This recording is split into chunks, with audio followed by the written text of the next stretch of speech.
வணக்கங்க. இன்றைக்கி நம்ம எதை பற்றி பார்க்க போகிறோம்னா, டைம் ட்ராவல் பாசிபிளா இல்லையா?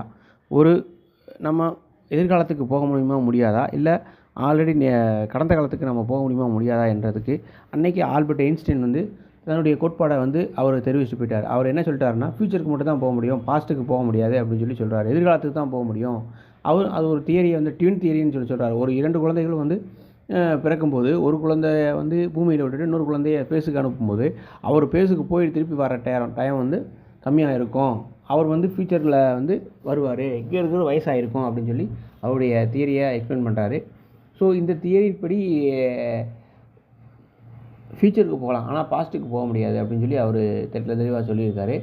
பட் இந்த வருங்காலங்களில் நாசா மற்றும் இந்தியாவுடைய விண்வெளி ஆராய்ச்சி மையம் இப்போ இந்த எலான் மஸ்க்லாம் ஹைப்பர் லூப்னு ஒரு மிஷின் கொண்டு வந்திருக்காரு. ஸோ இதெல்லாம் பார்க்கும்போது மேபி இட் வில் பி பாசிபிளாக இருக்கும்னு நினைக்கிறேன். பார்ப்போம், வெயிட் பண்ணி பார்ப்போம் டைம் ட்ராவல் பாசிபிளாக இல்லையான்னு. ஆனால் மிகவும் ஒரு 1000 வருஷமோ 2000 வருஷமோ மினிமம் ஆகலாம் டைம் ட்ராவலை கண்டுபிடிப்பதற்கு மனிதர்கள். ஏன்னா ஒளியின் வேகத்தை காட்டிலும் யாரும் வேகமாக போக முடியாது. ஒளியின் வேகத்தை ஒரு செகண்ட் கணக்கில் ஒளியின் வேகத்தை தாண்டி நம்ம போகும்போது தான் நம்ம எதிர்காலத்துக்கு போக முடியும்.